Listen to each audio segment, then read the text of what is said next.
Hello guys, today I'm going to show you how you can access your WhatsApp on your PC if in case you don't have your smartphone with you.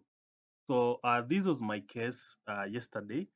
I was using an Android phone and unfortunately my Android phone it broke down, so I was not able to access my WhatsApp on my phone. So I needed to install WhatsApp on my PC so that I can continue accessing my WhatsApp. Now the problem here is that most of the time, maybe when you try to install WhatsApp on your PC, that is on your computer, it will require you to scan. It will require you so that you can use your phone to scan that QR code so that you can access your WhatsApp on your PC.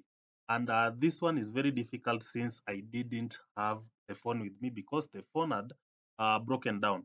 So what I did, I went to my browser, I went to Google Chrome. Then in Google Chrome, I searched for this Android emulator. It is known as Nox Player.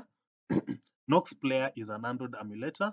Android emulator allows you to install application that you can use. Like for example, WhatsApp. WhatsApp is an APK that you can install on your phone. So this emulator, it allows you to download and install applications that run on Androids. So this Nox Player is a free Android emulator. So after searching for Nox Player, I just clicked on download for Windows 10 because I'm using Windows 10.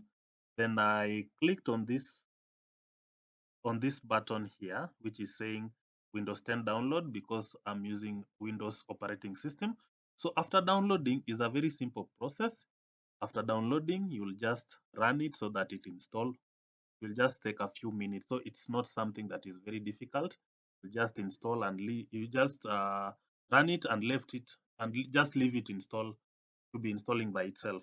So after the installation is done, you'll have something like this.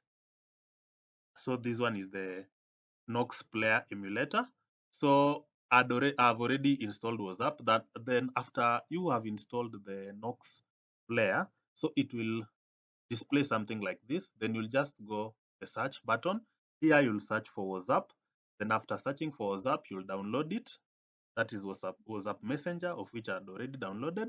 Then after downloading your WhatsApp, then you can now continue to install, and now you can chat with different people you've been chatting. So that's all about it. So in case you have any you have any difficulty, you can just let me know in the comment. Thank you guys.